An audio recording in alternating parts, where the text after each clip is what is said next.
sure you are registered to the webinar to have your e-certificate of participation. Visit certificate.vibalgroup.com to generate your proof of attendance. Place your questions on the comment box allotted during the session and they will be addressed by our speaker later on. Share the video using hashtag LearnAsOnePH as our official hashtag to our Vibal webinars. Experience learning, ka-Vibal? And now, to proceed with our webinar this afternoon, it is my pleasure to introduce to you our distinguished speaker today.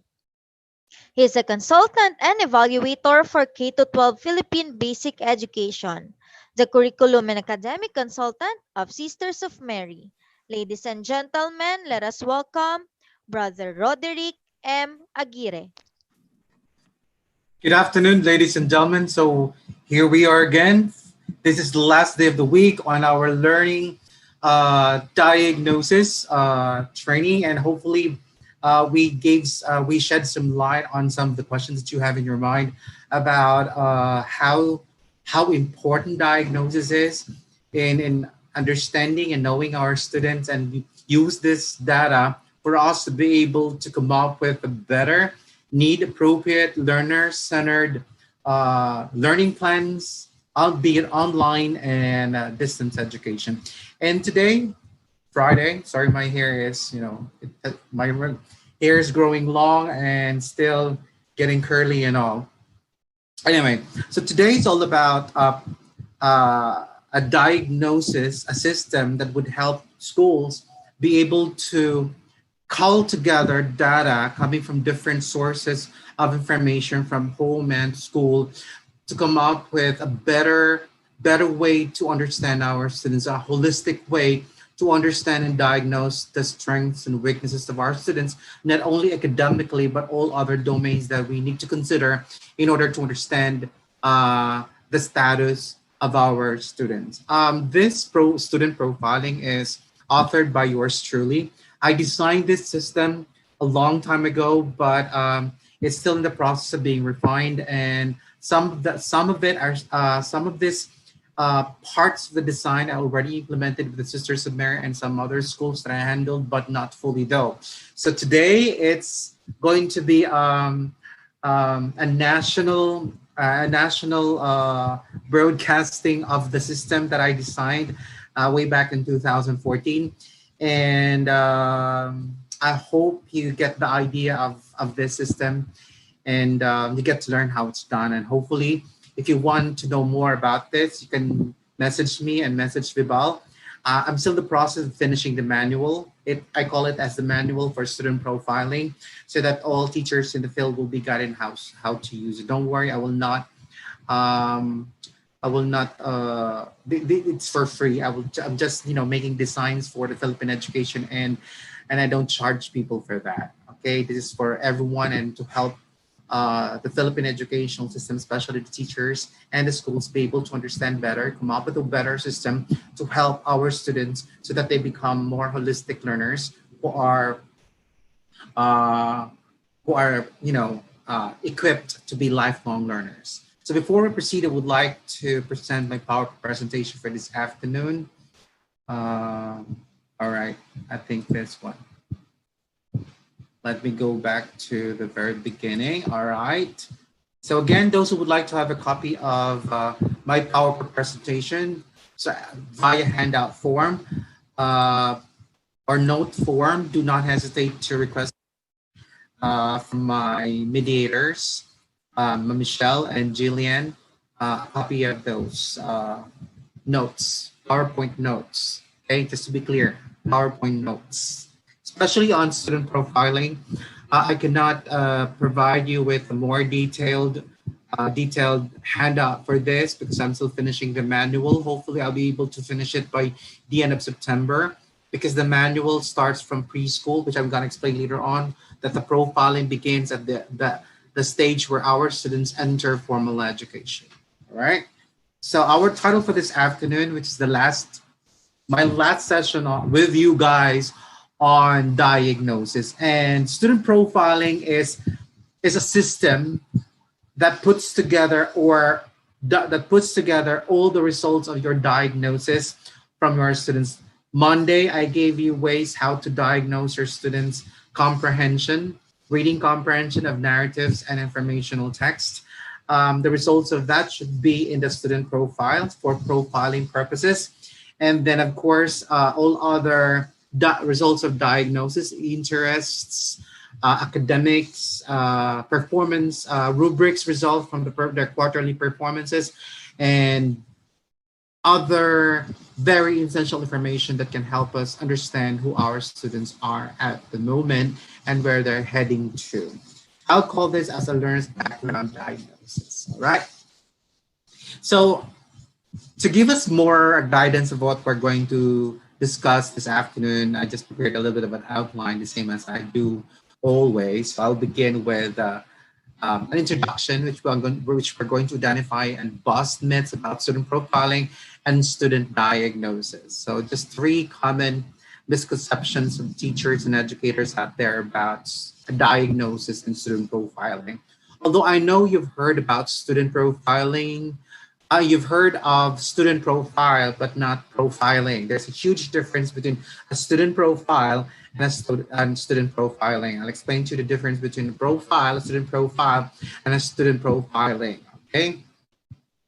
Next, I'm going to present to you two student cases for us to profile. Okay, to do profiling. I'm gonna show you how profiling is done based on certain data that we are provided with. So contextualizing our discussion to some published statements or anecdotal records from experts. And of course, we proceed to our discussion using, of course, my well-known easy way flow of discussion, which is question answer format. And then finally, I will now entertain questions and clarify some vague concepts that you think I may not have been able to explain to you thoroughly. So if you have questions along the way, do not hesitate to key in your questions and your comments on the comments box below. And then finally, at the end of it all, I'm going to provide you with some conclusions, just summarize everything that we have discussed, and provide you with certain challenges for us to be able to be better at helping our students become holistic individuals and lifelong learners. And let's begin with the introduction. Okay, let's identify the myths. I just identified three common myths.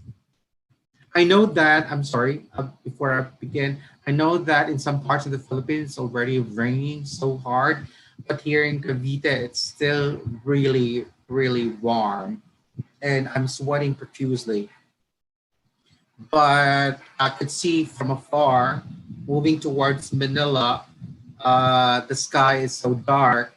Probably Manila and Quezon City is experiencing rain, and in a few hours, probably the rain will be in Cavite soon. All right, so here's myth number one. The statement says, teachers know their students and their preferences. A lot of teachers would say that I know who my students are. This is a myth, all right? Why? Because student profiling has not been used in the Philippines. I'm not sure it's been being used or in the world, but the agencies that use student profiling, the process of profiling would be NBI, National Bureau of Investigation. They do profiling of terrorists. They also we have also profiling for psychologists, clinical psychologists profiling their clients, and we have also profiling for law cases and all. But profiling, the idea of profiling has not been yet thoroughly used in the educational system. I'm the one actually introducing the idea of profiling for our students, and it's not that difficult. It's really easy if only a lot of people will contribute to the collection of the data for us to be able to have a better profiling of our students. And therefore, I would say that teacher knowing their students and their preferences. I believe that a lot of students, a lot of teachers think that they know their students, but along the way, marami mga estudyante nagsasabi na pagdating sa high school, bakit ang kulit nito ngayon sa high school? Nung elementary, sabi nila, hindi naman. Well, hindi nyo kilala estudyante nyo. You could have probably predicted such behavioral changes if you just profiled your students.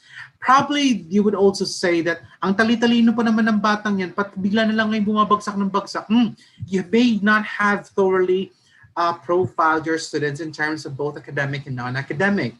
Probably there was already changes happening with the student as he moved from one key stage to another, but because teachers were only focused on the academic profile instead of all other profiles of the students, like study habits, like behavioral changes, like social emotional changes, and all other factors that would contribute to the success of the students, especially on the growth and development side that, our students will go through hormonal changes as they grow. There's a possibility of changes happening in their cognition, in their cognitive domain, and the language domain, not to mention definitely on their physical domain changes. A lot of us teachers have focused so much on just academic profile, but not the holistic student profiling that I'm going to present to you today. Therefore, statement number one, teaching their students and their preferences. I disagree. This is a myth. For as long as you do not use the idea of profiling or the system of profiling, you will never know your student. Even parents do not know their kids. In fact, it's a process of knowing. Okay, teacher, no. What I'm introducing here is the process of getting to know.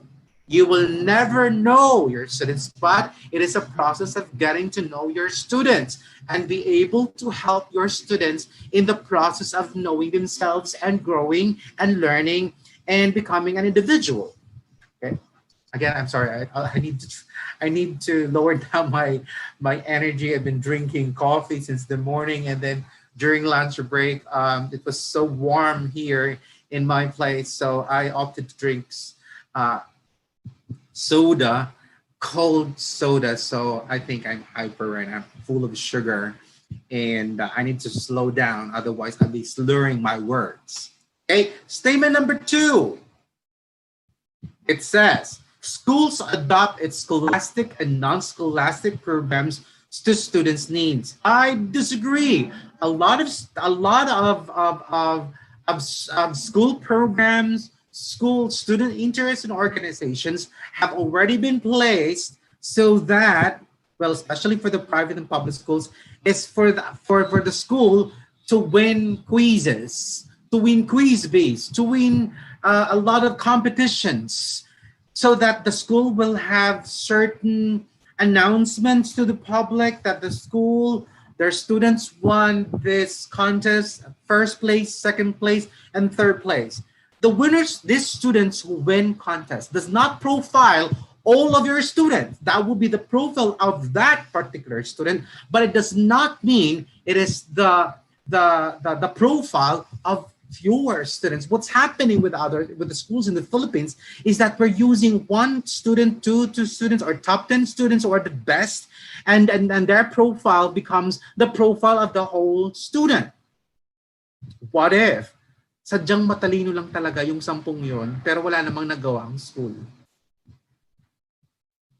To me, contests and quiz bees, the results of which are good profile for particular students who are excelling, but it does not mean it is a good feedback of the whole school program.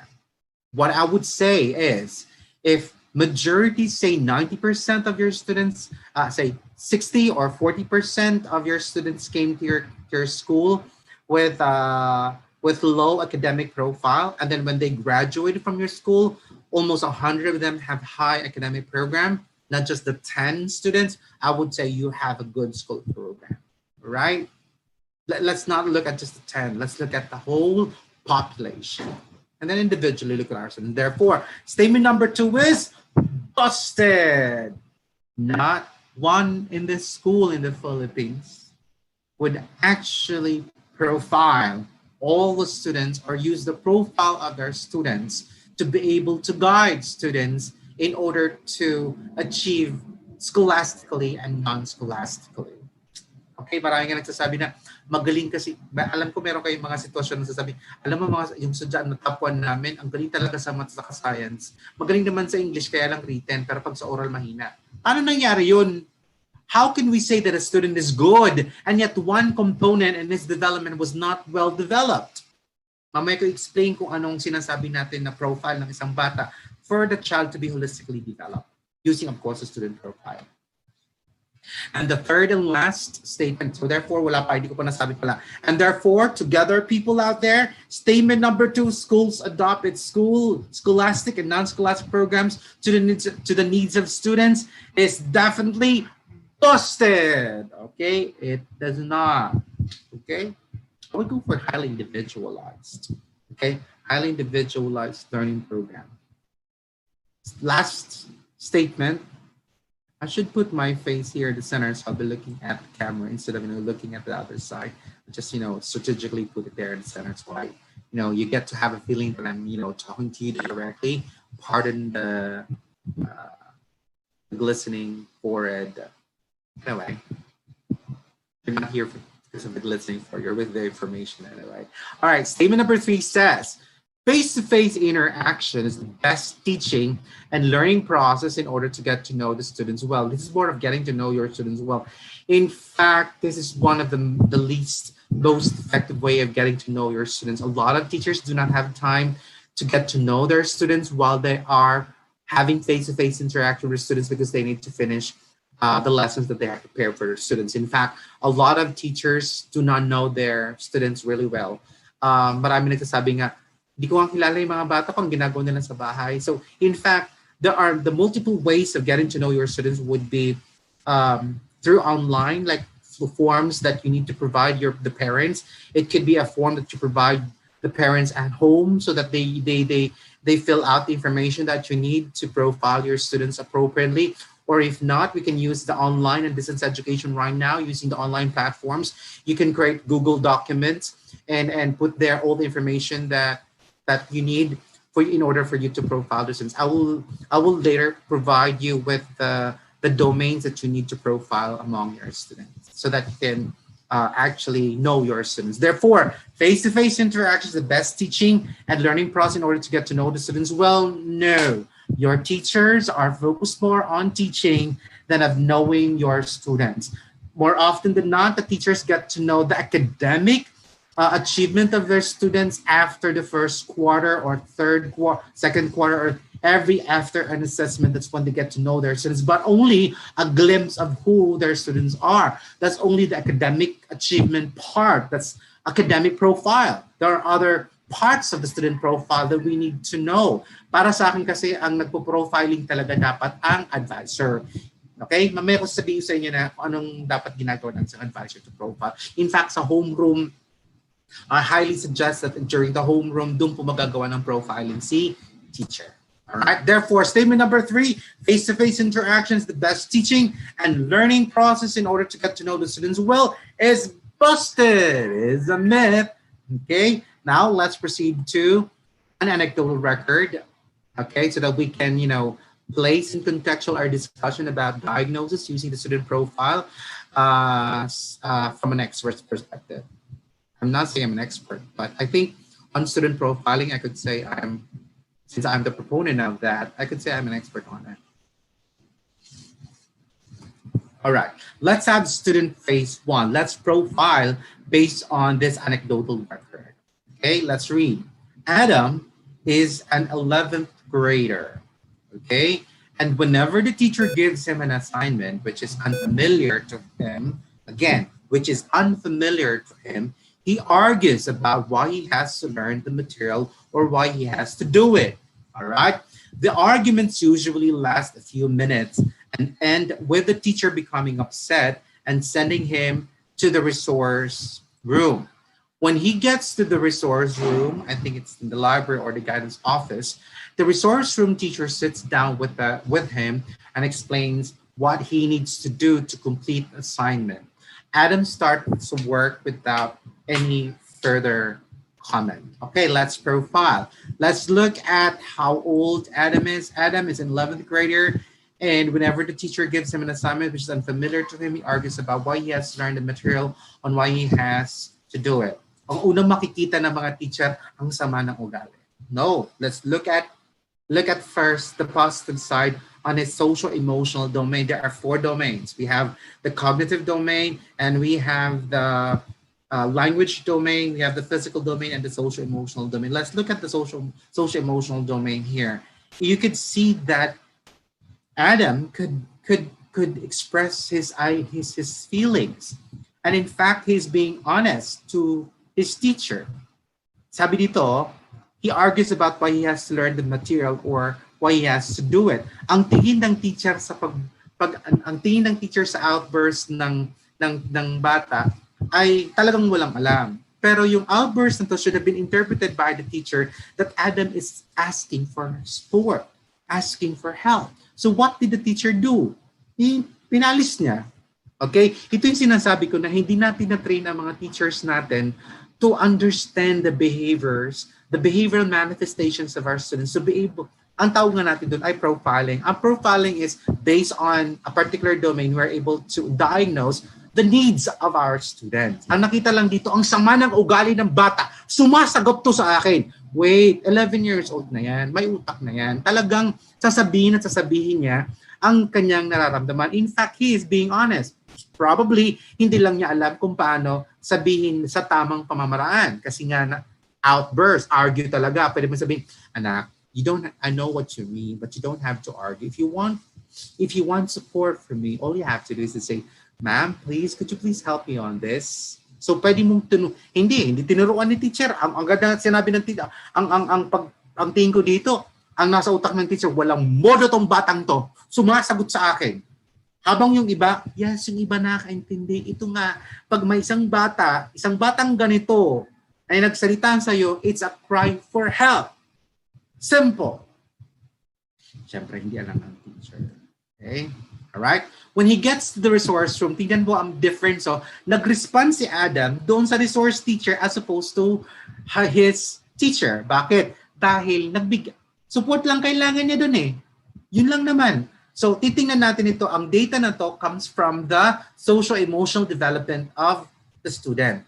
Cognitively, alam niya na hindi alam. Ibig sabihin, kailangan lang niya, di ba, cognitive domain, kailangan niya ng way of thinking. How can the child think of a way to accomplish the activity but he doesn't know it? In fact, he's being honest of his cognitive skills. Naiintindihan ko po ang instruction, kaya lang hindi ko alam kung paano gagawin. Kulang ako ng skills. Paano ba ginagawa yan? Alright? Siguro si teacher hindi nag-demonstrate. Okay? So, dito sa resource room, natulungan siya ng teacher, ng resource teacher. So, ano masasabi natin? Ano ang problema ni Adam?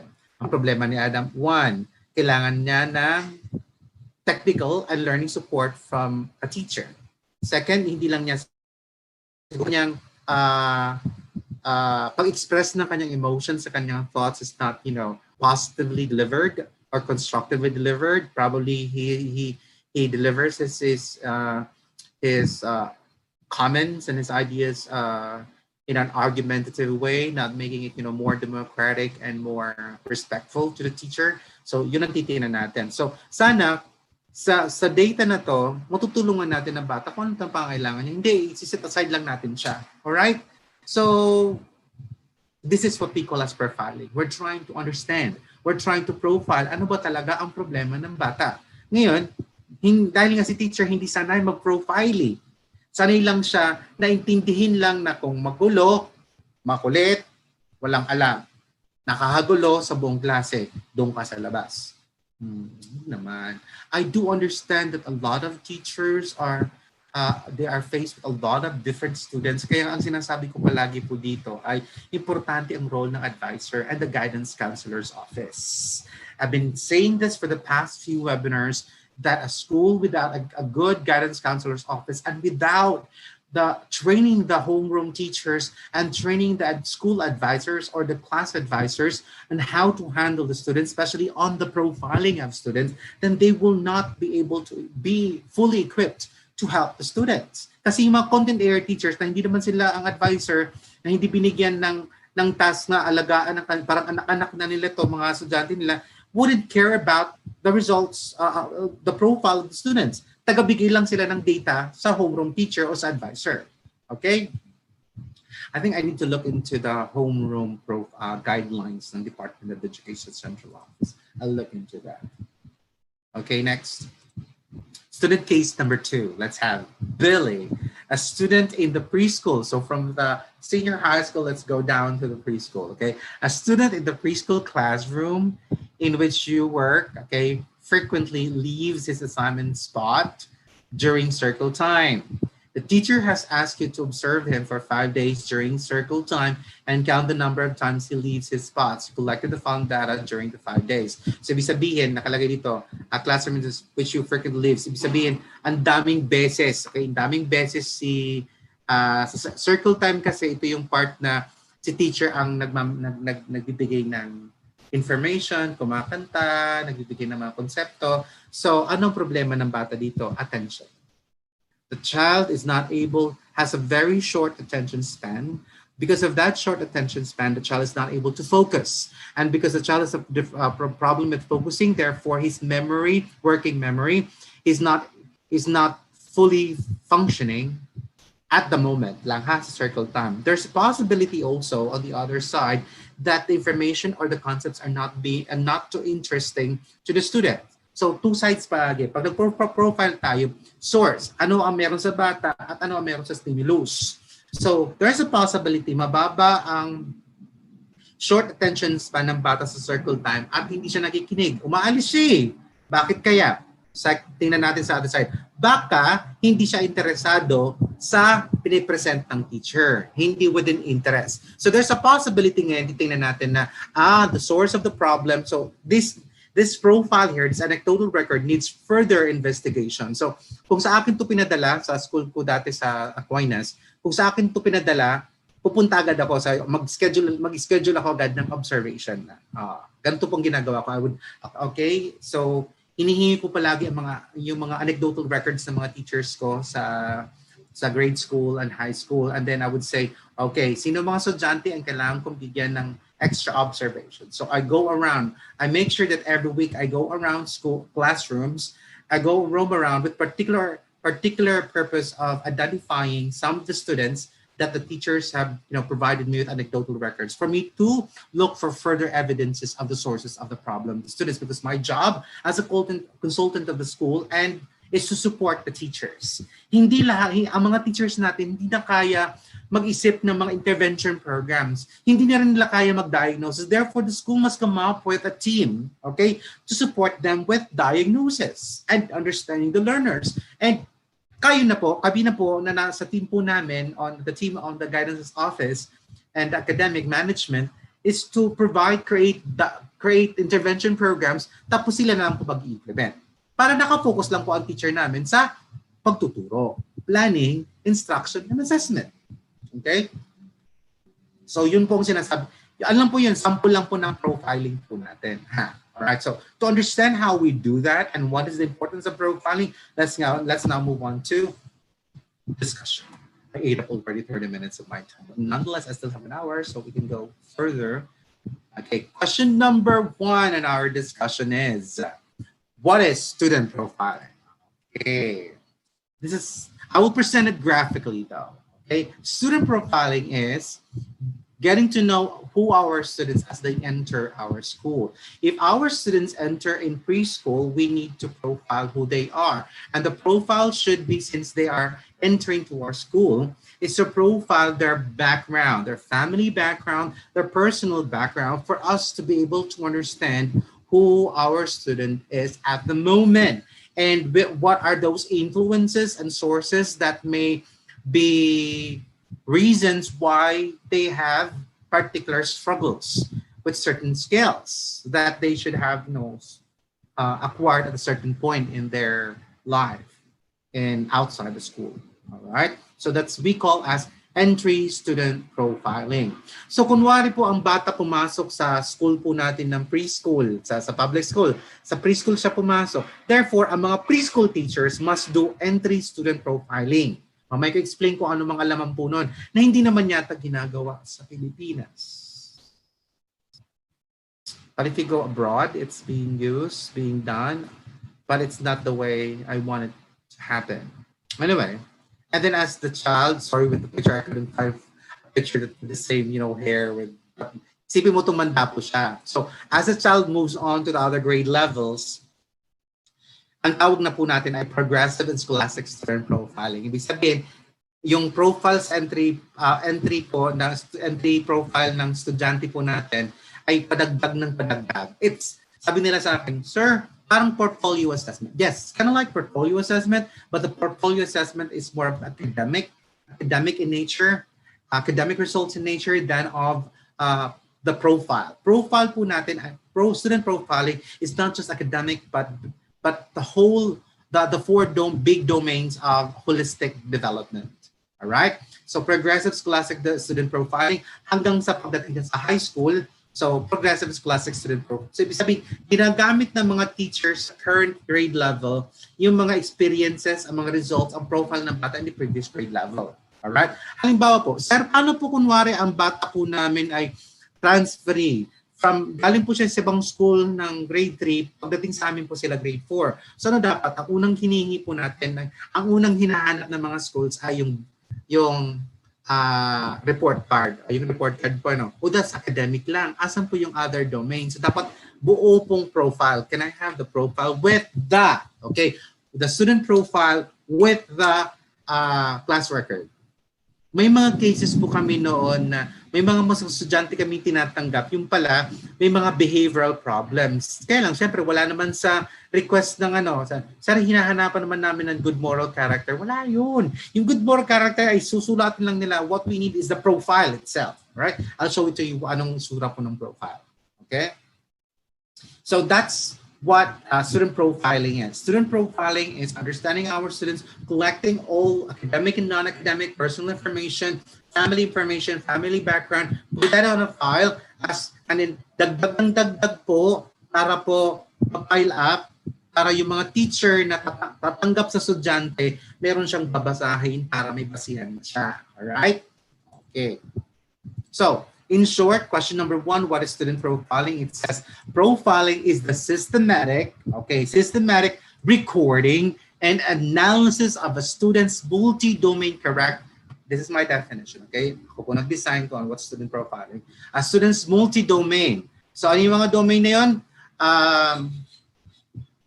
Cognitive, language, physical, and social emotional. Okay? Characters so as to assess or predict her capabilities in a certain sphere like education, like student organization, and all other spheres that he may want to embark on, or to assist in identifying a particular group of learners. Kung ano ang mag-fit, anong mga estudyante na mas mag-fit siya. May basihan ngayon si teacher, ano ang small groups, okay, na mag-fit ang bata at mag-thrive and will become successful at it. Minsan ang nangyari po sa mga teachers is na pag-grupo-grupo niya ang mga estudyante, nandun pala mag-aaway-aaway pala sila.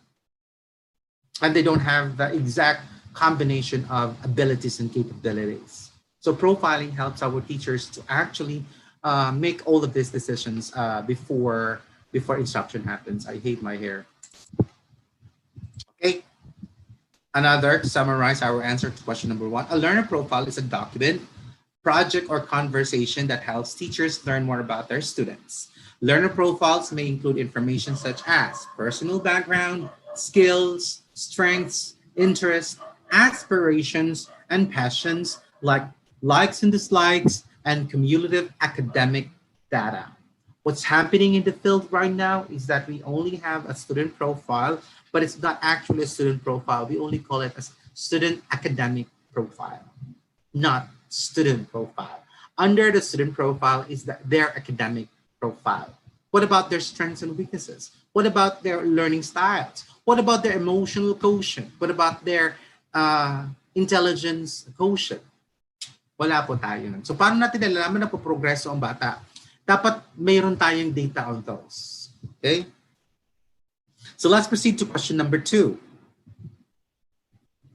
What is the importance of student profiling to teaching and learning process? So, sir, daldal kayo ng daldal dyan about student profiling. Importante ba yan sa buhay namin as teachers? Baka nakadagdag lang yan. I'm telling you again, this is specifically not for the teachers. Student profiling is a system for the whole school.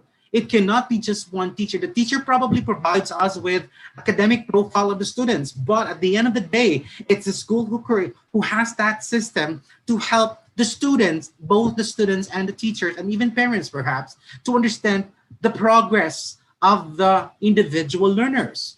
As long as the schools do not have this kind of system, our students, our schools would just focus on the academic achievement of our students. Puro lang academic achievement. Sir, meron po kaming sports. Yeah, I know, but ang inaano lang, ang nakakapasok lang sa sports ay yung mga talagang merong mula pagkabata, ang mga magulang ay active sa sports ng kanilang mga anak. Paano naman yung wala? Diba? So here are the importance to summarize, importance of student profiling. One, of course, is we will now be able to, with student profile and student profiling, we will now be able to identify the sources of student problems. Ito yung sinasabi po natin. Minsan kasi ang sinisisi palagi ng school at ng mga magulang sa mga problema at mga problema ng mga estudyante, cause agad ay si teacher. In my experience as a consultant for schools, I have found out that most of the major problems, sources of problems of our students would come, number one, would be from the family. And the inconsistencies of their routines, the inconsistencies of parenting at home. I'm sorry, but I have to be honest with this. Okay? A lot of student discipline problems, behavioral problems of our students, the way how they behave at school, their academic goals in life stems mostly from their experiences at home. Okay. Second would be, of course, the school environment. I would say that the school environment, does it encourage students to excel actually? Not just the teachers per se. Dapat pagpasok ng, kung gusto mo ang bata ay would like to be academically driven, dapat pagpasok pa lang yung mga walls ninyo, marami ng mga signage, marami ng mga posts about science and math, bulletin boards, pero hindi naman lahat ng schools are updating their bulletin boards and announcements on that. Dapat prolific ang mga environmental print or academic prints in the hallways of the school. Plus, dapat may study areas. Na hindi, ang most of the schools that I've been to, kung hindi classroom, canteen, ang pinaka-importante, classroom, canteen, library. Asan ang student lounge where the students can rest and study? Dapat may pag-group, may pang-individual. Hindi. The school is just a school. Pasok sa classroom, labas, uwi. How will the students be encouraged? I think our school environment needs certain improvement. So pangalawa po yun. Third would be teacher. Pangatlo na teacher talaga. Pang-apat na po talaga ang mga specific disabilities of the student. Iba po ang deficits sa disabilities. May mental difficulties ng mga bata, mental processing global delay and other disabilities. Okay. Second would be identify skills that need review. Ano yung mga skills na hindi pa na-acquire ng bata with proficiency. So, dapat itutuloy pa ng mga teachers. Hindi yung bigla na lang, ay wala lang pakialam dyan dahil nasa grade level na siya, nasa grade 7 na sila, at kahit hindi pa nila alam magbasa, bahala sila mag-survive. Talaga ba? Kahit anong tapos mo niyan, ikaw mag-frustrate dahil hindi pa sila literate, tapos pabasa, grade 7, puro na yung literature. Patay ka. Alright? Next, number 3, monitor students' learning progress. We will now be able to know whether our students are improving from one key stage to another. Kaya sabi ko, dapat ang pinaka-importante sa moving up ceremony would be, culminatingly, would be knowing who are students as they progress from one key stage to another, from grade 3 to grade 4. Titingnan natin, nag-improve na ba ang kanilang cognitive functions? Nag-improve na ba ang kanilang language functions? Hindi. Basta nakatapos lang sila, tapos. That's not K-12.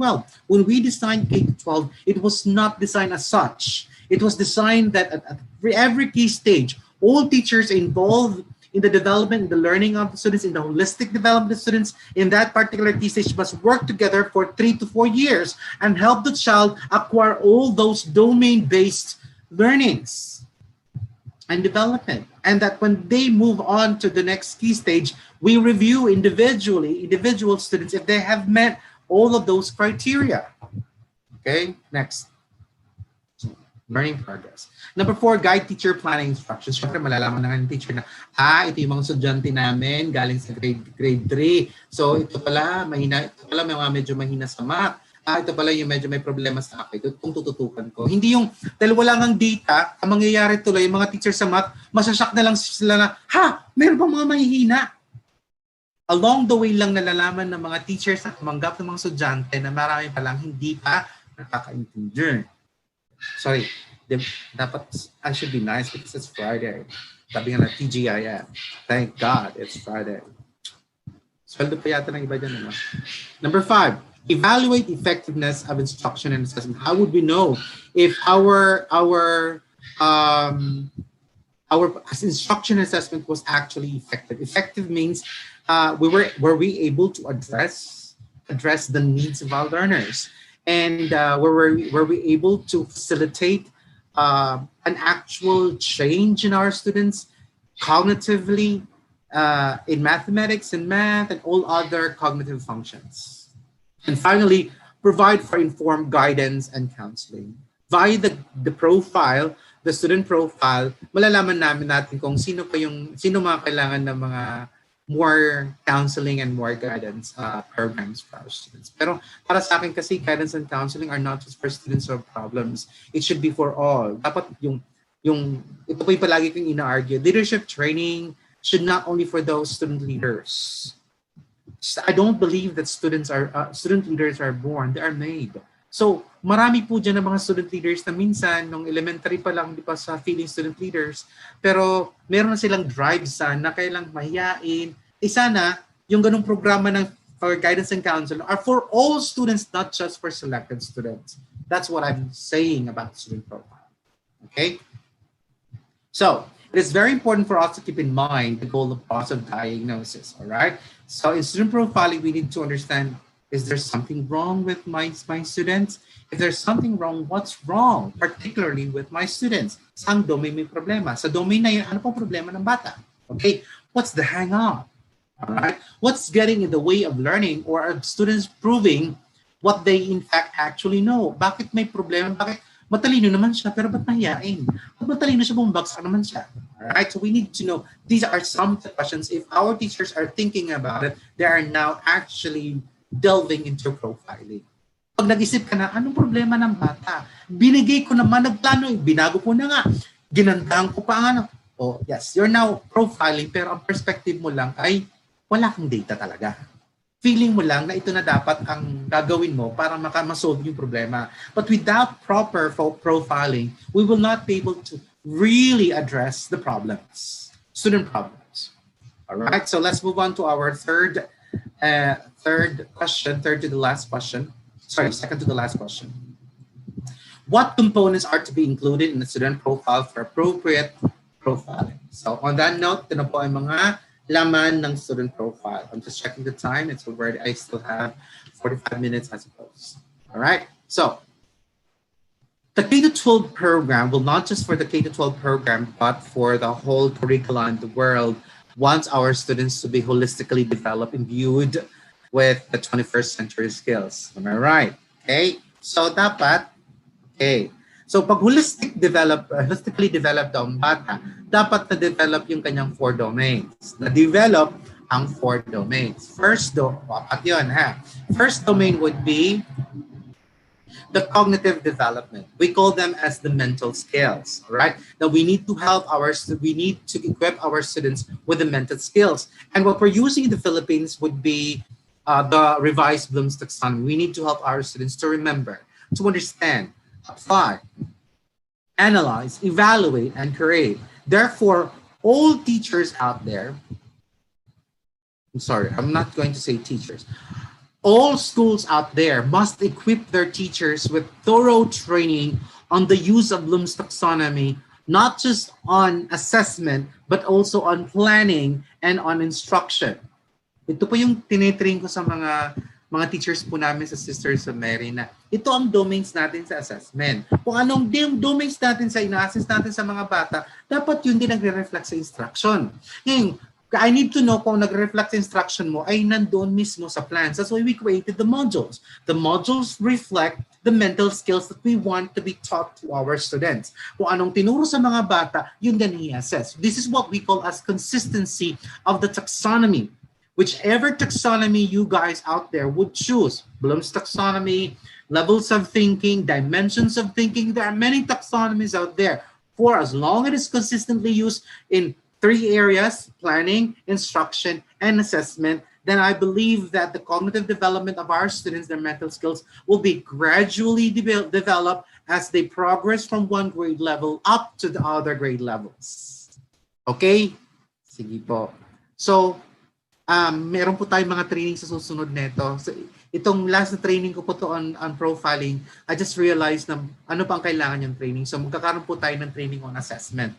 That will be probably on October na kasi next week we will have training on constructing diagnostic instruments.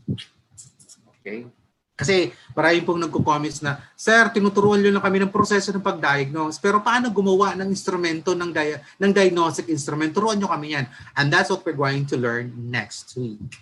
Okay? So, Sir, cognitive development, paano namin i-assess ang bata? Saan namin kukunin ng data niyan? Makukuha po natin yan sa results ng kanilang mga assessments. Okay? That's why it's called cognitive development. So, pwede natin kunin po yan sa kanilang depende po sa school. Pwede po quarter assessment. Kasi sa Sister Samira, ginagamit namin sa cognitive development profile ng mga bata ay all the summative tests and the quarter assessments. Okay? Tapos kasama po ang performance. So all of those assessment areas as stipulated in Department Order Number 8 Series of 2015. All right. The second domain for our profiling would be the language development domain. Na-develop na ba ang listening, viewing, speaking, reading, and writing? Therefore, that should be assessed. Kumusta ang listening skills ng mga bata? Question is, have we diagnosed the listening skills? In fact, listening skill is the most required of all skills, of the language skills in the teaching and learning process. Mas maraming gamit ang listening sa pagkatuto ng bata. Sa pakikinig kay teacher, sa pakikinig sa mga videos, pakikinig sa mga online materials, audio materials, be it in face-to-face, be it in online or distance education, mas importante ang listening sa lahat ng skills. Susundo ng viewing. Dahil sa mga materials na pinapakita sa mga bata, mga audio files, ang mga visual aids na pinapakita sa mga bata, importante yan. This is not just the responsibility of all subject areas, but I would say that the assessment done on the language development should come from the language groups. The question is, natatransfer po ba ito sa other subject areas? Baka naman sa language subjects pa lang, sa math and sa English and Filipino, hindi na tinututukan ang listening. Hindi na tinututukan ang viewing. Wala talaga. So, do you expect your students to have good learning skills and study habits if listening and viewing are actually compromised? Sunod, speaking. Nag-diagnose ba tayo ng speaking? Hindi lang naman pronunciation ng speaking. It's only one area of the domain of speaking. What about turn takings? Ang dami po niyan. Next would be reading and writing, which is on literacy. Nagkaroon po tayo ng diagnosis on literacy. How do we actually assess our students on their literacy? Kasi mga bata, if kahit pag gaano katalino yun, pag hindi literate, wala rin. May mga bata po na sobrang talino, kaya lang po dahil hindi tinuruan ng pagbasa at pagsulat. Although sabi nga natin, kung matalino talaga yan, tuturuan nila sarili na. But then again, there are some skills that they need models, or they need to model from. So literacy po yung tawag natin doon. So kahit gaano katalino ang bata, kung mahina naman siya, yung skills niya sa pagbabasa, sa pagsusulat ay hindi well developed, he or she will still struggle in all other subject areas. So cognitive development, mental skills, and language development, communication skills are two of the 4 domains for student profiling. So kukolektahin po natin yan. All right. Next is the physical development domain. We call them generally as self-skills. Senses. Okay ba ang mga senses ng mga bata? Especially developing sciences. Okay? Cross-motor, SMAPE, fine motor skills, athleticism and sportsmanship. Sabi ng mga schools, hindi po kasi lahat ng bata ay mahilig sa sports. Hindi. Sa elementary, hindi pa nila alam kung gusto nila o hindi. Dapat sa elementary, expose sila lahat. Doon pa lang sila sa high school perhaps, magkakaroon ng sarili nila na, ay, ito kasi talagang gusto ko. Sa lahat ng kaya kong gawin na sports, itong gusto ko. Nakuha niyo ako doon. Just observe. Our athletes, our professional athletes and professional players in the field right now, some of them started from volleyball, swimming, and so on and so forth before they chose their particular sports. My point here is that dapat ang mga bata exposed. They do not know what they can do and what they're capable of. Therefore, in the elementary days, they must be exposed to all of those so that they will know what they want to focus more on high school. Hindi naman natin tinuturuan ng mga bata pinipili lang natin. Alright? And finally, we have the social emotional domain and then identity. Do they know who they are? Do they respect themselves? Do they know what their strengths and weaknesses? Next, do they know how to interact with other people? Tinuturuan ba natin ng socialization skills sa mga bata? Empathy, and then discipline, and then emotional quotient. Do we have those data for us to know na matalino nga yan pero pangit ang ugali? Maraming ganun, di ba? Ang matalino yan, magaling pa yung mag-communicate, okay, pero pangit ang ugali yan. Walang sports yan, tamad yan.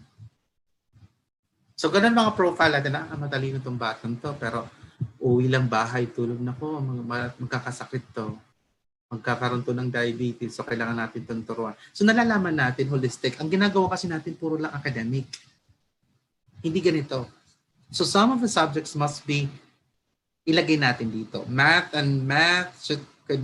all subjects would come from the cognitive. Lahat naman kailangan ng cognitive language, syempre Filipino and English. Pagdating sa physical development, nandito po yung ating science and MAPE. Sa social emotional development natin, nandito doon po yung ating subject areas. Pero pati kasama po dapat ang scholastics at non-scholastics. Kasi sa fine motor, sa athleticism, sa sportsmanship.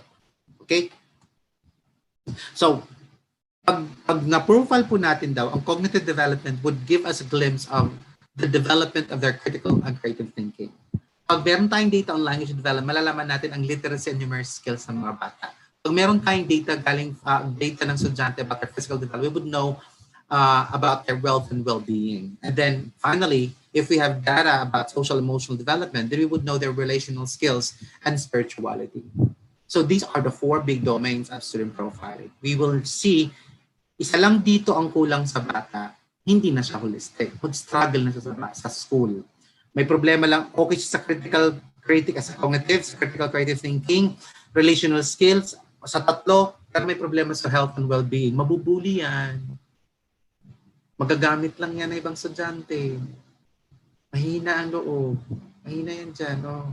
Tapos, puro kain ng kanyan, tataba yan. Dahil pag tumaba, bababa ka niyang self-esteem, yung identity niya. So, konektado pa rin. Babalik siya. It's a full circle again. So, paano kunwari, athlete siya. Tapos, magaling siya. The athlete siya, magaling siya athlete siya, well-being siya. Tapos, kasi siya Okay, athlete siya Pero mahina sa reading and writing, mahina sa thinking, wala rin yan. So, tawag lang natin dyan ay gwapo lang, maganda lang, sexy lang, pero walang laman ng utak. We don't want that for our students. All right? So, let's now proceed to the last question, which is, how is student profiling done used for students' diagnosis? Ito na po Kadantanin ko na mo ito. Isa-isahin ko na, don't worry, we're almost done. This is the last question, and I will be entertaining questions probably around 3:50. Okay, student profiling. We start in the K-12 curriculum. We have key stages. If you've read the IRR, implementing rules and regulations, since I was also part of the original people who conceptualized the K-12 curriculum and designed the K-12 curriculum in the Philippines, we have about 4 key stages. The first key stage is the kindergarten or the preschool. And then we have the second key stage would be primary grades to middle grades. So key stage natin preschool, primary grades, and middle grades. But when we rolled out the K-12 curriculum in the field, ang nangyari po ay ang ating key stage po natin ay preschool to primary grades and then middle grades. So whichever you see it, it's okay. Basta profiling is done on the entry. All right? So ang gusto nating malaman is, was there thorough training, thorough development among our students at a particular key stage? So I'll just be I would like to be true to the implementing rules and regulations of the K to 12 law, that the key stage 1 is kinder and key stage 2 would be primary grades to middle grades. That would be grade 1 to grade 3. All right. So the entry profiling of our students. So pagpasok sa preschool pa lang daw, the school must profile the students. So since preschool yan, ito yung una mong hahanapin sa bata. Personal information. All right. Ano ang kanyang pangalan, ang edad niya, age, yung basic personal information niya. Pero dadagdagan niyo po ng home literacy activities. Pero I would like to add that the personal information po doon, because research showed that yung attitude ng mga magulang towards education ay na-contribute sa success ng mga bata. So kasama sa personal information po would be the educational attainment of the parents and all other caregivers present at home that would influence the students. So personal information are those sources at home that may influence the development of the child. Next would be home literacy activities. This is a checklist. Meron pong ginawa na neto si Bernhardt. So if you would like to, and this is also my undergraduate study, the home literacy activities, I did an ex post facto.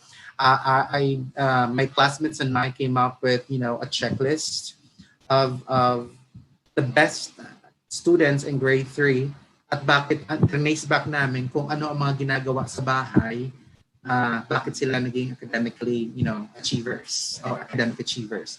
And ito po yung mga home literacy activities like availability of pencils and ballpens at home, reading books, appropriate reading books at home. So mayroong mga checklist po niyan. So if you'd like to know more home literacy activity checklist, you can just, go online and there are a lot of profile instruments, sample instruments on home literacy activities. Now, if you would like to have the one that I created, maghintay po kayo na i-publish po namin ang aking manual on student profiling. And I'm finishing the manual on this, so para pa nyo magamit. So, home literacy activities. Kasama yan sa entry profile ng mga bata.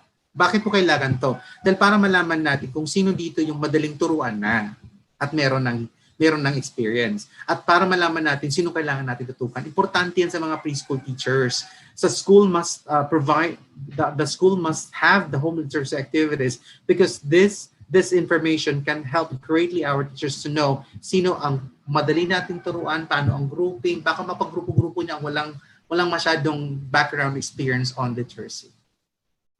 Next, intelligent quotient. So, importante po natin na kung nag-i-improve po because the formula for intelligence quotient or IQ is mental age over chronological age. Dapat habang tumatalino ang bata. Well, intelligence quotient is more of the vocabulary development of our students. The more concepts they know that can be represented by words, the more that they become more intelligent because they have more concepts and representations to process and help them process information in their head. So importante lang po natin na nakikita natin nag-improve naman ng mga bata. Well, not just intelligent quotient but also the domains, the emotional quotient. Titingnan po natin kung nag-improve. Sir, wala po kami instrument ng intelligence quotient at emotional quotient. I'm highly recommending, I'm sorry Vibal, but I would like to recommend some of my colleagues' instruments that they created. I worked with CEM, the Center for Educational Measurement. I forgot there was also an psychological association in the Philippines who offered me a partnership, but I was too busy at the time to pay attention to it. So I hope that there are some psychological society in the Philippines or CM could, contact Vibal and contact me and then you can finish the student profile to help our students para kasama po sa package yung intelligence quotient sa emotional quotient. Dapat natetest kasi ang bata habang tumatagal, nag-i-improve ba siya? Baka naman tumatalino ang bata pero ang kanyang emotional quotient bumababa. So dapat natin malaman ay mahina ang socialization activities ng school. We need to know where our school is, having problems with. Well, not just school but also at home perhaps. Baka ang mga bata sa bahay ay hindi pinapayagang lumabas ng mga magulang. So we need to know that. Next would be executive functions. These are some of the things, mental skills that students must be able to start developing at home. I've already discussed what executive functions are, so you may want to review on my executive functions and what governmental domains. Nandun din po mga ways, mga checklist. Inis-isa ko po yun. So, pwede nyo pong gamitin ang checklist na yun. Again, kung ayaw nyo, gusto nyo buong na po, hintayin nyo po matapos ko ang manual. Don't worry po, hindi ko po papayagan na matapos pong taon na hindi ko po nailalabas ang student profiling manual for the Philippines. Alright? I think that would be my gift for the educational system for the Philippines. Well, of course, the K-12 program to the kindergarten program to the journalism program. Well, there are many programs that I love that the whole Philippines will be able to provide to our students. I believe the students deserve quality education from us. All right.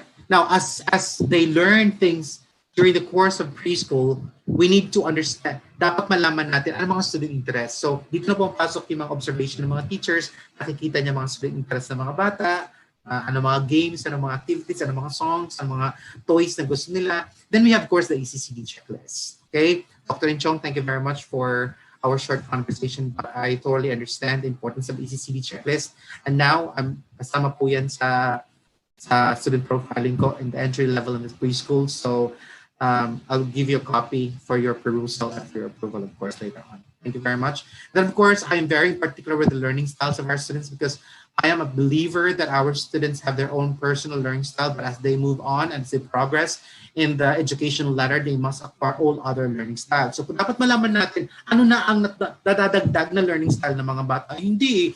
Habang tumatagal, ang mga teachers po natin, hindi nga alam kung ano ang mga learning styles ng mga bata natin. Palagi silang, every time na pumapasok sa bagong grade level, sabi ng mga teacher, baka ibang learning style, nai-improve ba? Nadadagdagan ba ang learning styles ng mga bata natin? Hindi pwedeng, from the very beginning, they have always been solitary learners. Hindi dapat mag-move sila from solitary to social learners, from social learners to tactile learners. Habang tumatagal, dumadami dapat, na-acquire niya lahat ang learning styles. Holistic development. Diba?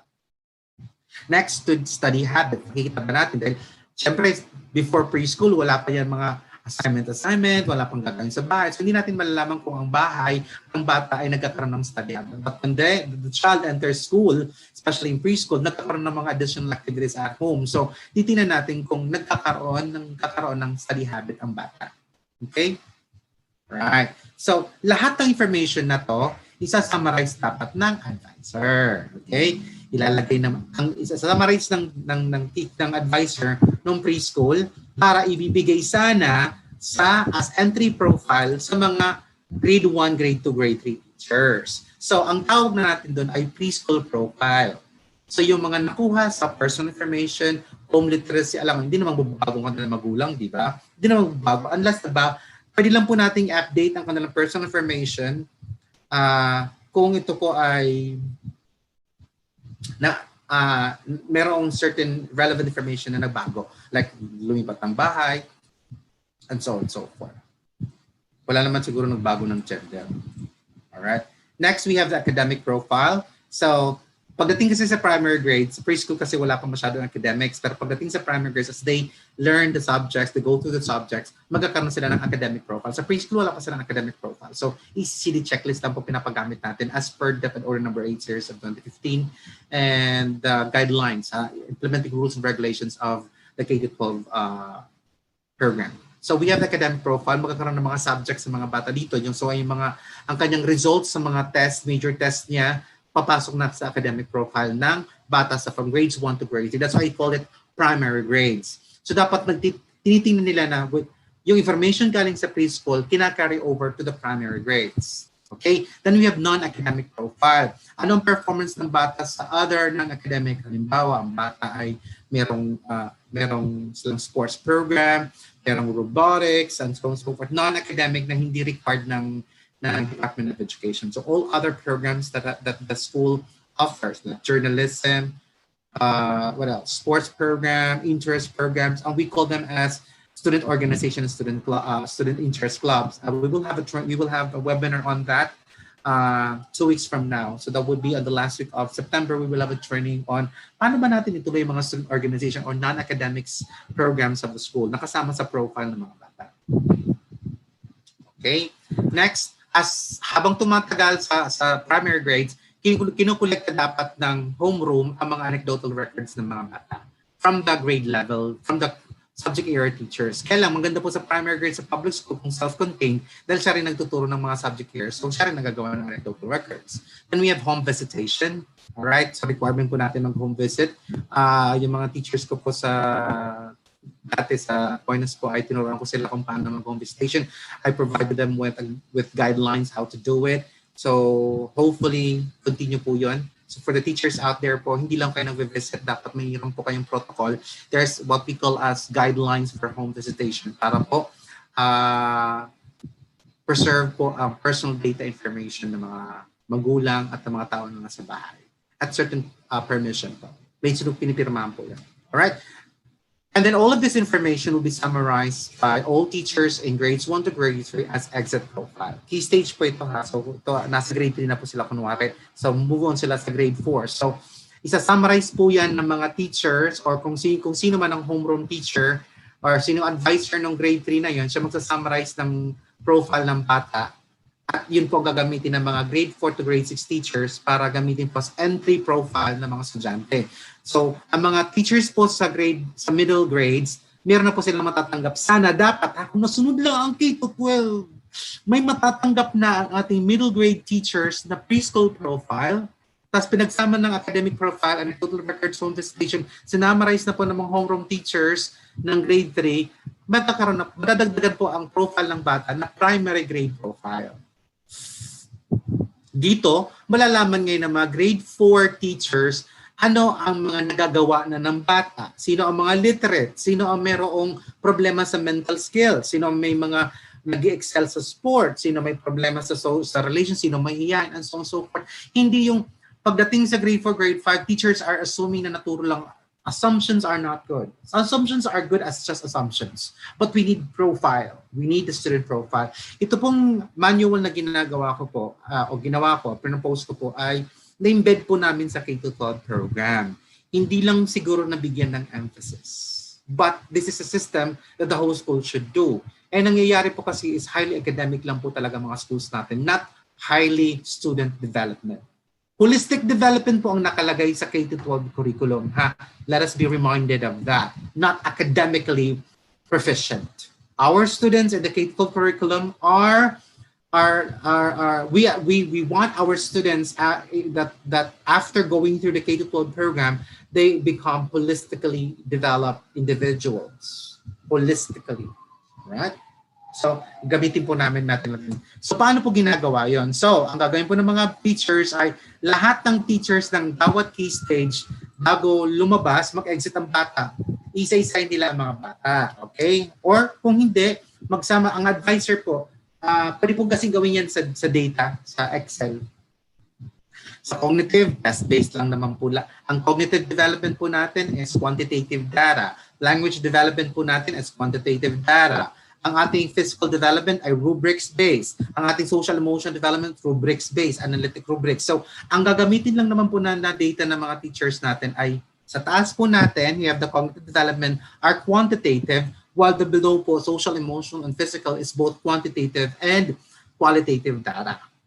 So isa-summarize lang po ng teacher. Again, kung hindi nga naman train ang ating mga teachers how to use and how to call together all of these types of data, mahirapan nga naman si homeroom teacher. Hindi, ang ginawa po natin sa mga teachers ay advisor ka, ikaw ang homeroom, tinuruan ba natin mag-profile? One of the many responsibilities of an advisor is class advisor, and for a homeroom is to do profiling of students, student profiling. And I hope that all teachers, Ma'am Carol po, Ma'am Nelsie, so I'll provide you with a copy po. I'm hoping to finish this manual, not just for the whole Philippines, but specifically for the Sisters of Mary.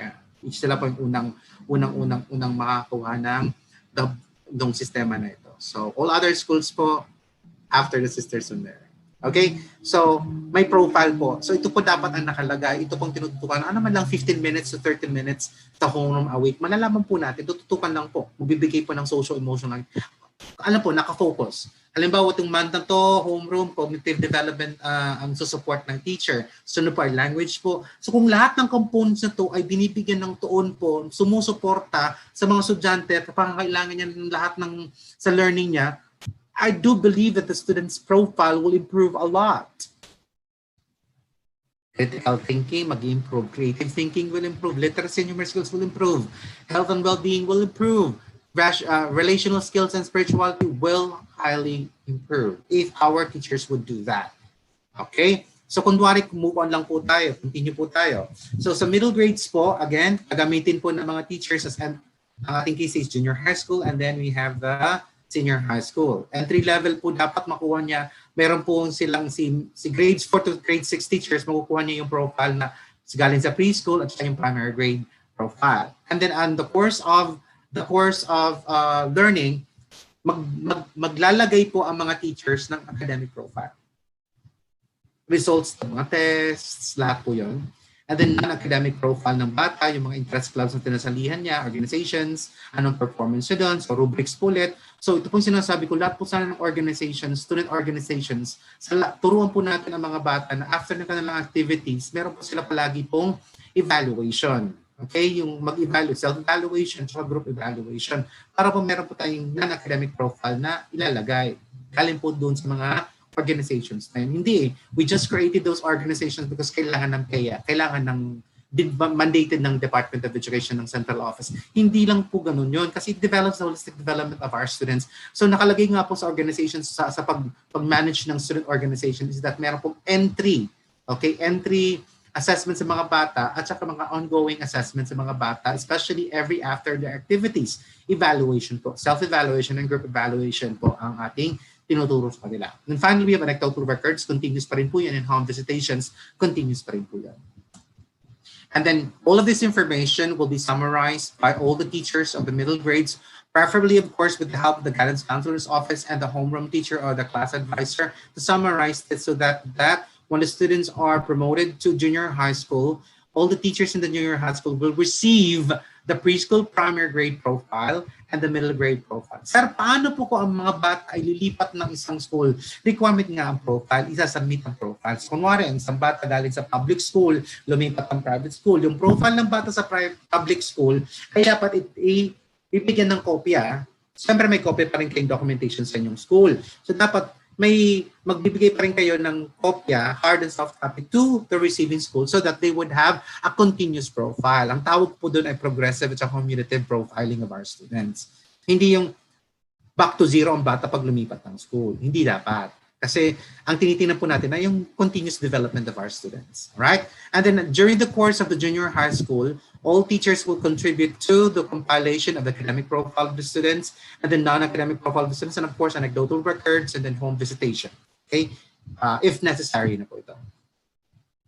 And then finally, gagamitin po ito na exit ng itong mga profile na to will be summarized again by the homeroom teachers with the help of the guidance office or guidance counselor, and then will be the senior high school now teachers will now receive, before the start of the classes, will now receive the profile of students during the elementary, profile during junior high school, and then in the course of learning, magkakaroon sa academic profile, and then non-academic profile, records and home visitation para ma-beef up, and then will be summarized by the teacher, exit po niya. Then, ang mangyayari po niyan ay, ideally, dapat po ang bata ay magkakaroon din siya ng kopya. So, pero mayroong kopya sa school, at then may kopya din po ang mga bata, dala-dala po nila. And then ideally po, dahil wala po akong alam kung require po ito ng university, because I do believe that high schools, the tertiary level should also require student profile to be submitted to them. Ang hinihingi lang po natin ay good moral, wala pong mga ganun-ganun man, halos na talagang nakita yung details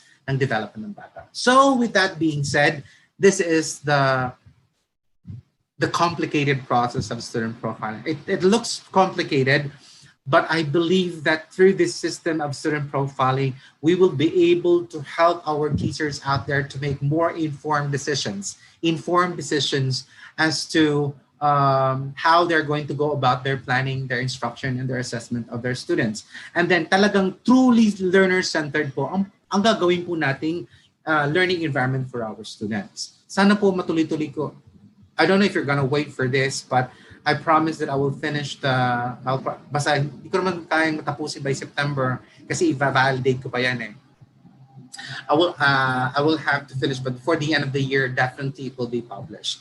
So this is the the world of student profiling and summarize all about diagnosis. All right. So at this point, I will now entertain questions from the people out there.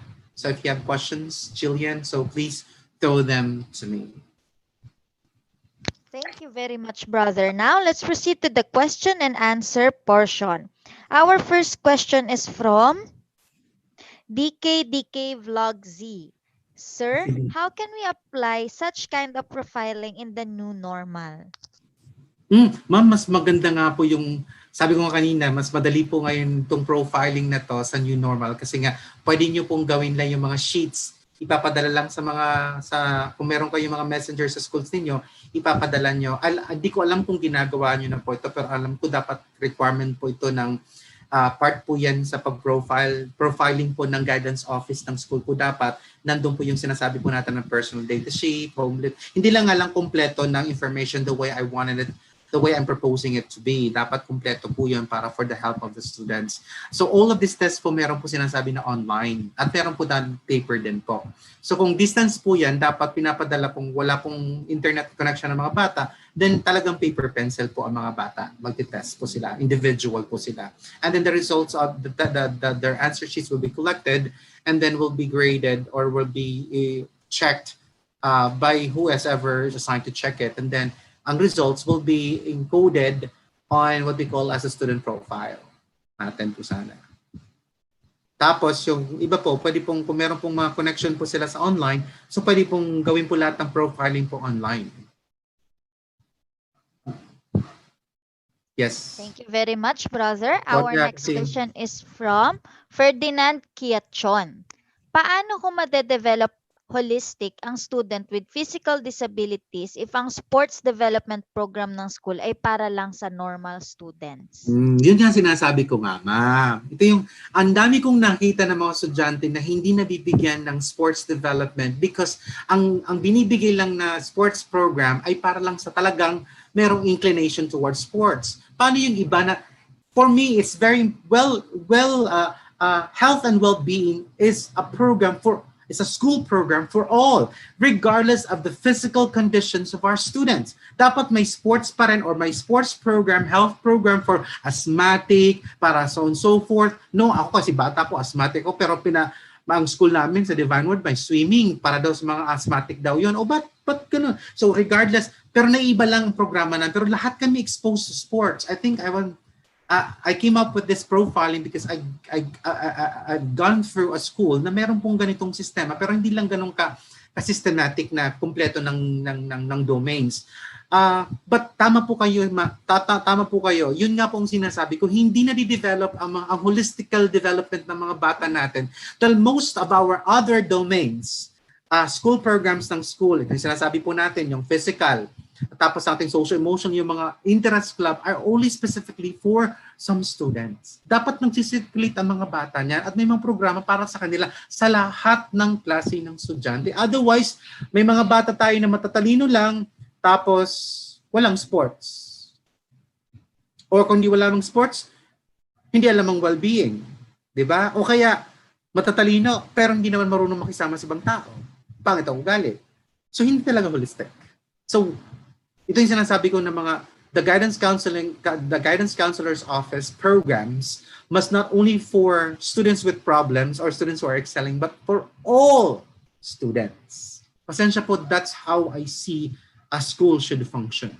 Hindi yung the school's best programs and best activities are for the selected few. Nako, I'm so against that. Thank you. Thank you, brother. And our next question is from Elohio Embrado. Good PM po, gaano po ba ka-importante itong profiling sa modular na pamamaraan ng pagtuturo? Yun nga po, ma'am. Nung nang-module po kayo dapat, bago kayo nagsulat ng module, pinasa na po sa inyo ng school ang profile ng mga bata para nalaman nyo, doon pa lang sa profile, sa profiling kasi nakalagay na doon yung student interest, ano ang kanilang literacy level para nalaman nyo paggawa ng modules ay ikikater ko, dapat ko kailangan pala konti lang yung words, mas maraming pictures kasi may mga estudyante ako na ang literacy level ay ito. Ay, kailangan ko pala i-modify yung activities ko kasi ito yung interest ng mga bata. Mahilig sila sa cartoons. So dapat ang mga pictures ko gagamitin dito ay so na-modify. The making of the module is now more effective dahil you have the necessary data. Basihan mo kung paano mo gagawin ang module. Ngayon po, ang basihan ng paggawa mo ng module mo is just academic. Yung learning competencies lang po at your experience, but not your learners. So I'm really sorry, people out there, teachers out there, hindi po pang learner-centered po ang mga ginawa natin mga modules this year kung hindi po natin ginamitan ng student profiles.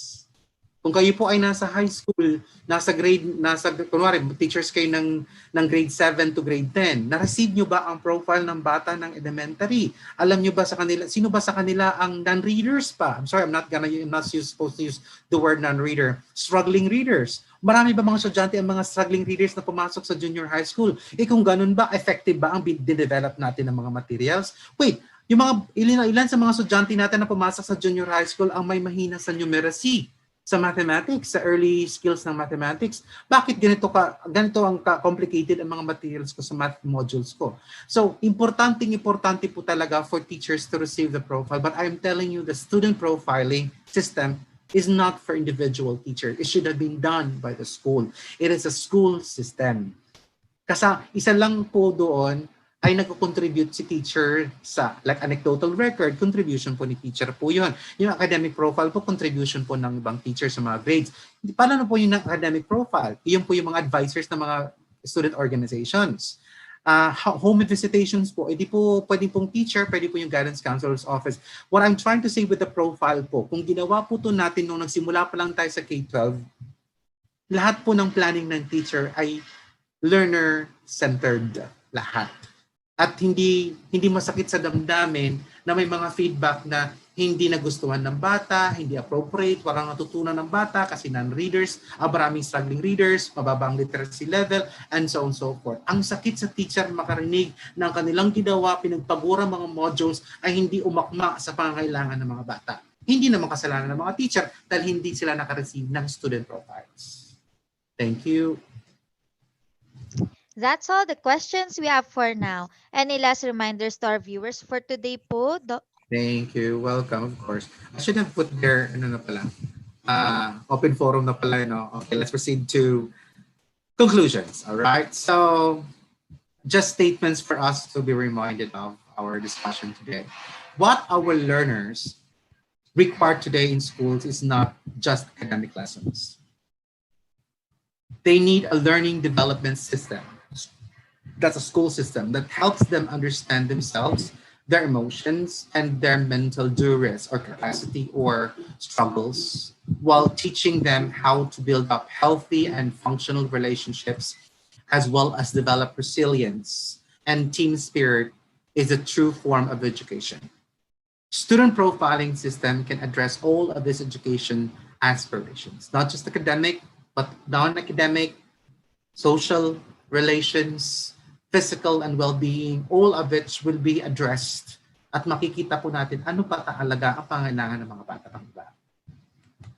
Student profiling promotes the holistic development of learners. By profiling learners as they enter formally organized information and data, both quantitative and qualitative, to ensure their intellectual, mental, physical, emotional, and social, that will make them capable of facing the demands and challenges of everyday life. These abilities are vitally important for success in personal, social, and professional fields of responsibility. Ito po yung nasasaktan po ako sa, may mga na-interview po akong mga estudyante na graduate sa public school at saka private schools na top 10. Tapos, pagdating sa college, nag-struggle sila kasi mahina ang kanilang socialization skills. Kasi they are, solitary learners. Or some students naman pagdating sa high school, nabubuntis agad kasi mahina ang kanilang relations. Matalino nga sila, valedictorian, salutatorian, pero pagdating sa college, natatanga sa mga gwapo at mga ganda. Dahil hindi nga natin sila binigyan ng other domains development. Puro lang tayo academic.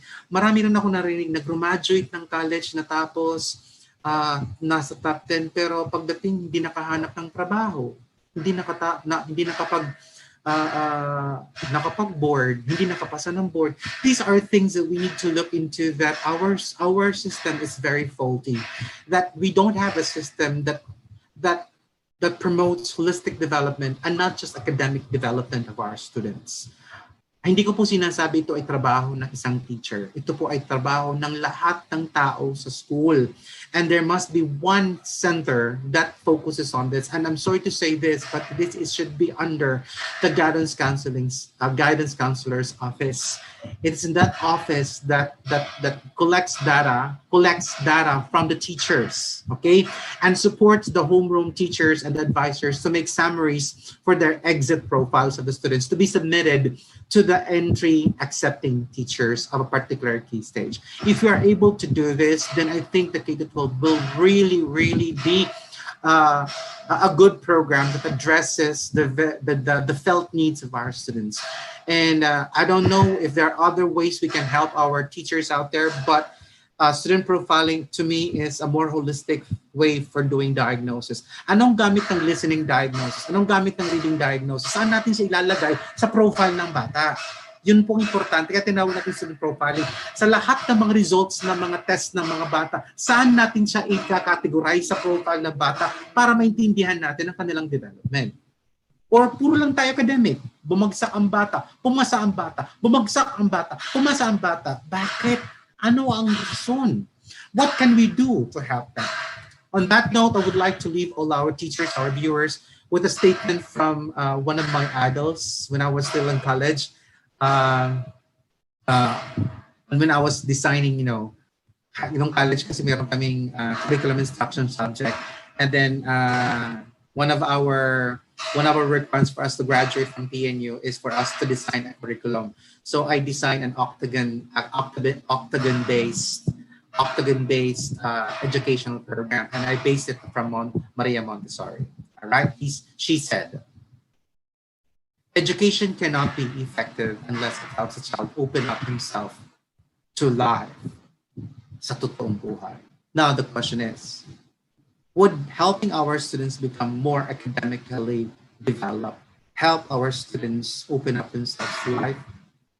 It could, but it's not the all of it. There are other domains that will help our students to be able to face and thrive in their own chosen lives. With that being said, I hope you learned something, and I am personally inviting you for our next week's webinar, which is on constructing diagnostic tools to help, yun na po, yung paggawa ng diagnostic tools para po sa student profile. Paano mag-listening, paggawa ng diagnostic for listening, for reading, and all of those na sinabi ko sa inyo. Yun na po, paano gumawa ng diagnostic tools para makagawa po tayo ng profile ng mga bata. Alright? So with that being said, thank you very much for this afternoon, and I hope we continue journeying together so that we become well-equipped to address the needs of our learners and grow together. Alam ko po na mahirapan po kayo sa imagine nyo paano gagawin ng profiling dahil sa distance education. So we will be thinking of modifying some of our presentations for the diagnosis and for assessment na through online and distance education. So we will think about that so that you can be, meron po kayong sample po ng kung paano ginagawa yan sa online, paano ginagawa yan sa distance education. All right? So with that, thank you very much. Do not hesitate to give us comments on how we can, improve our presentations and how we can provide you with more topics to provide you with in the future so that we can prepare in advance these topics. Thank you very much and have a good afternoon, all of you. There we have it. In behalf of Vibal Group Incorporated, I would like to thank our speaker for today for this eye-opening and insightful learning session. It is an honor to have you with us today, brother. And to all our Kavibal viewers, all thanks to you for your continuous patronage to our daily learning session. Don't forget to register to get your e-certificate of participation. We also encourage you to subscribe and watch on our official Vibal Facebook and YouTube channel. Muli, maraming salamat at magandang araw sa ating lahat.